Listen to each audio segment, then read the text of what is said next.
Hi everyone, welcome to another Good Mental Health Cooperative Chit-Chat Cafe. I'm Sandy Walker, I'm one of the founder directors of the Good Mental Health Cooperative, and today I have with me, I'm very lucky to have with me, Alison and Fran, who are the Dementia Lead and Deputy Dementia Lead for Sussex Community NHS Foundation Trust. So today's Chit-Chat Cafe is all about dementia. So I wonder if I could start maybe with Alison and ask you to explain a bit more about your role. Yeah, so hi, I'm Alison. I need to look at the right camera. So I'm Alison. I'm the Trust-wide Dementia Lead, as Sandy said. I've been doing the role for 5 years now. I've been doing the role for 5 years, and the last 4.5 years I've been doing it on my own, but Fran has now joined me. So basically my role is to make sure that as a trust, because our trust is a community trust in Sussex, so we deal with all kind of community settings, adults, district nurses, responsive services, all those kind of falls, all etc., anything to do with community services. So my role is really to make sure that the trust as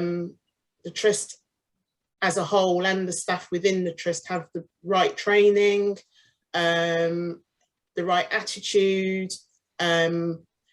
also abide by the strategy that is written in the trust all around dementia. So that includes things like engaging with partners, engaging with our patients and service people that use our service, their families, their carers, making sure that the environments are dementia friendly and up to standard, just making sure that the patient or service user's journey is a good professional and, more importantly, person-centered journey when they're with us. Yeah, that sounds really, really important role. Yeah, so that's my role, and I'll Fran. Hello. Thank you so much for the invite. So I'm Fran Hamilton, and I'm an occupational therapist by background, and I've just started as the Deputy Dementia Lead working alongside Allison at Sussex Community NHS Foundation Trust, and I'm really pleased to have started the role. Finding my feet at the moment, but feeling like I've got amazing guidance. And yeah, as Allison was saying, what our team are here for is to ensure that everybody who's living with dementia or maybe has a delirium, who is using any of the trust services, whether that's inpatient or our community, our amazing community teams, has a good experience. And we're doing that by ensuring that all teams and all staff have got an understanding and an empathy for people living with dementia. And we're also ensuring that our environments work for people, because there's so much that we can do as people working in the trust to make sure that all services are meeting the needs of the people that we're lucky enough to support. Yeah, you say it so much better than me, isn't it? So does your service cover both inpatient services and community services? Yeah, so in our trust, we have things called ICUs, which stands for intermediate care units. So really the aim of those units are for people to come into our beds for rehab primarily. So they've been to an acute hospital, had their care there, and then it's for them to then come into our beds to have rehab. But we do have a lot of people living with dementia and delirium in our beds. So we've got around 10 or 11 units across our patch, so quite a few. Yeah, we feed two acute trusts locally. Yeah. Okay. Quickly, it's a big area we cover. Yeah. So yeah, thank you. So some of the people listening won't know much about dementia, I guess. So I wonder if you maybe could you give me a little bite-sized education session on what dementia might be and how that might sort of what a patient journey might look like, perhaps. Okay, Yeah. so people, the journey around dementia, which some people like calling it a journey, some people don't, but right from the point in time of people maybe noticing there's something slightly changing for them, right the way through to end of life, and the huge amount of time in between for most people, it's really, really important that we're aiming to support well-being at each stage, and that means something different at each stage. So, you know, at the earlier stages, when people might be noticing some changes and then having a diagnosis confirmed, it's very, very much about being able to support people to remain as independent as possible. And actually that goes for the entire journey. But that support to deal with a new diagnosis, because it's a period of adjustment for people, and that's for people who are receiving the diagnosis, but also their families around them. But the key, I think, throughout the time that people are living with dementia is to really ensure that we know fully you are still you. You don't change. That doesn't diminish. Yeah. You know, the changes we might see might be around, you know, abilities, and there will be changes. There will be changes because dementia is, you know, is an umbrella term for diseases of the brain. So we are looking at changes, and it affects absolutely everybody differently. But key and fundamentally, you are still you, and being able to continue to do the things that are important to you, things that you love doing, things that you want to do, things that you need to do, is really, really important. So yes, I mean, just that's for me the absolute fundamentals of it to start with. Yeah, thank you. But as Fran was saying, dementia is the umbrella term, and underneath that there are lots of different forms of dementia. There are way over 100. So, and the most common being Alzheimer's disease, which most people have heard of. Yeah. But it's just important to say that, you know, when we think of dementia, I think most people think of memory only, that it's a memory, but actually, like Fran says, it can affect so many different things, and depending on what kind of subtype of dementia you have will be very dependent on how you present. And also, we're all people, we've all got different personalities, and we've got to start with being, who is that person? You're not just the person with a dementia, you are Allison, who happens to have a type of dementia. Yeah. So it's just really important that we always see the person at the front of all of this, and then treat what we need to treat as we go along. Yes, yes. I remember myself years ago, I used to, as a student, work sometimes with people diagnosed with dementia, and I remember it was always heartbreaking to me to think of the kind of the backstory of people, and how by the time I was there and they were on the ward that I was working on, a lot of that seemed to be lost. And I think now there's something, isn't there, like a "This Is Me" document or something that goes with people, which I think is just wonderful, so that you keep that identity, as it were, with that person all the way through. I love that. Do you guys use that? Yeah, we do use This Is Me document. It's just so, we're really trying to push it at the moment. For us, for Fran and I, it's so central to someone's journey while they're with us. Yes. It's important to know the person who we're treating, and just the simplest things can be the things that actually make the time with us so much better. So I'm that advocate for families or the person themselves being able to fill that out, and it's important for staff to have the chance to sit down and read and get to know that person. Yeah. It really does have big implications on a good journey, length of stay, things that boring things like that, but you know, important things. And ultimately, I want my staff to treat people how I would expect to be treated. And I think the Me tool really helps with that. I know there's different variations, but they're all really good person-centered tools. Yeah. And I would just add to that any information that family and friends are able to share with us will be greeted with huge thanks. So we're using the This Is Me. And if you are, if you are living with a dementia or you are a loved one of someone living with dementia, then download it from the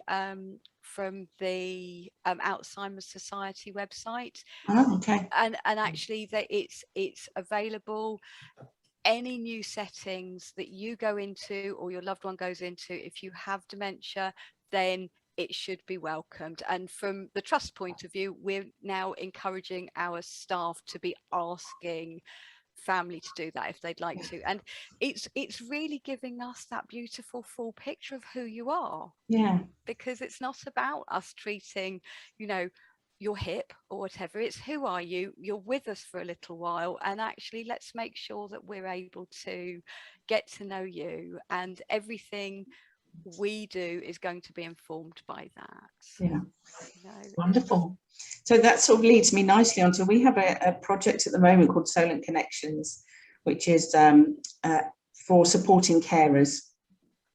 And so I guess I wonder if it's lovely to hear that their views and their input is sought by yourselves, because I know in other areas of healthcare that's not always done quite so successfully. But would you have any sort of top tips, I don't know, for people who are caring for those with dementia, or maybe, I don't know, communication tips, something like that?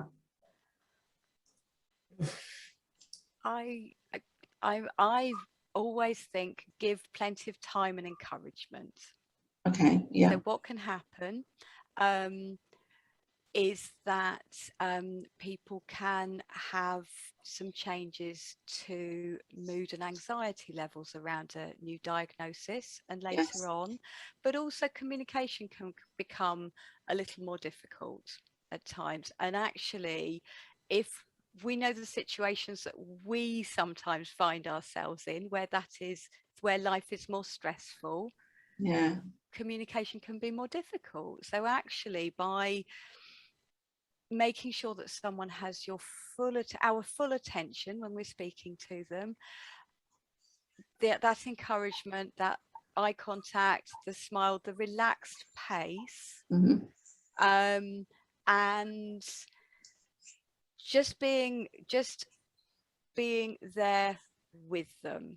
So I always make sure that I'm sat at the same level, because none of us like to be stood over, do we? I know I don't if I'm using my computer, for instance, but actually being at the same level, plenty of eye contact, but just really making it absolutely known that you have my full attention for as long as you need it.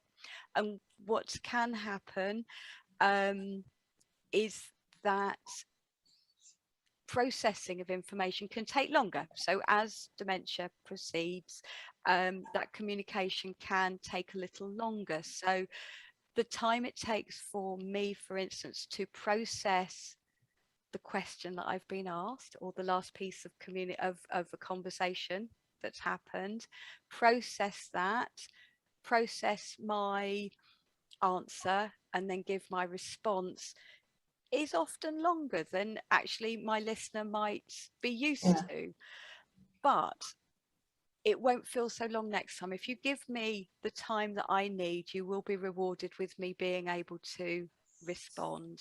But if you think that I haven't heard, or you jump in too quickly, you've broken that thread. And then what can often happen is people can withdraw a bit, or it can feel that actually it's taking too much effort to be part of that. So I would just say lots of encouragement, and maybe a quieter area as well, because sometimes too many distractions can be difficult. So if there's television and a radio on, or you're in a noisy area, see, you know, ask whether it would be easier to go to maybe a quieter area. But I think if I know I've got your full attention, I chat as long as you like.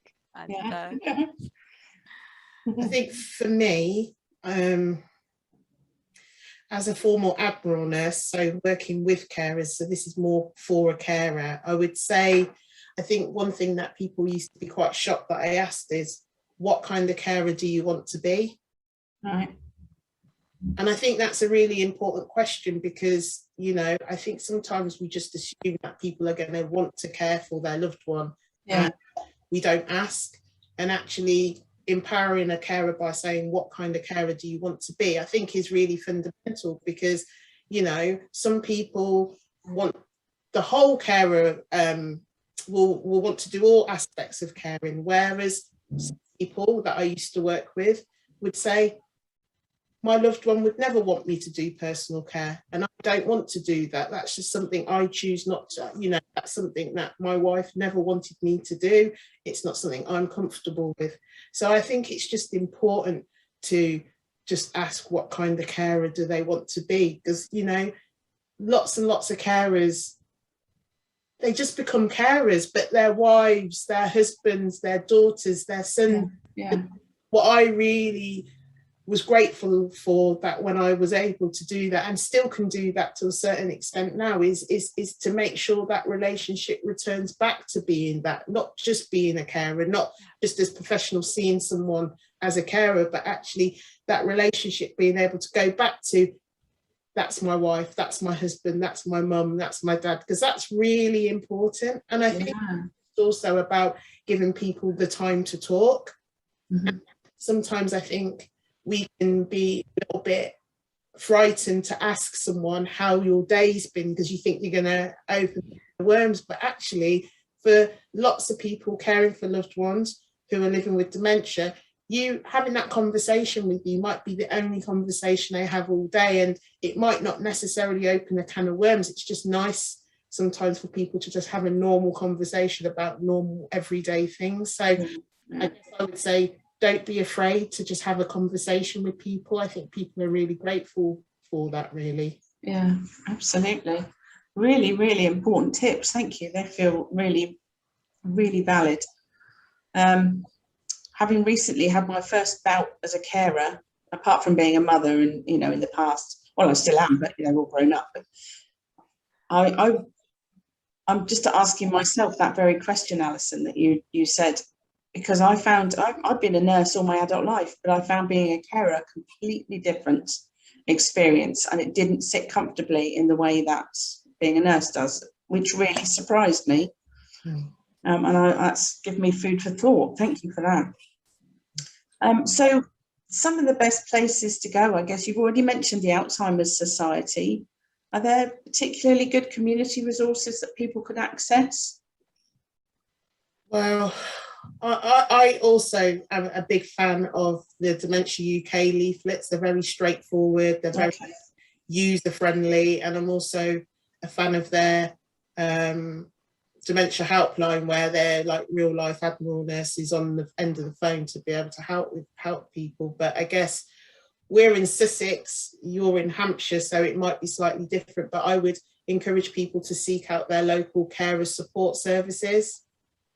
I think they can be really helpful for people, and I certainly am a big fan of the carer support services we have here in Sussex. They're very helpful, and it's just about getting people engaged and then them getting to know people, and then they can form those relationships. I know it's been especially hard during COVID, and dementia, as people living with dementia, their carers, I feel particularly have been hard hit during COVID, with all the services closing and all sorts of stuff going on. But yeah, carers hubs, online things. Fran's an expert. She'll talk to you about DMOD probably. So, and are these things also useful for people who have maybe been recently diagnosed with dementias? Yes. Yeah. Yes. Right. So there's there's a network of peer support groups around the country. I don't know about Hampshire, but it would be well worth looking for your audience. So looking at an organisation, a network called DEEP, which is the Dementia Engagement and Empowerment Project.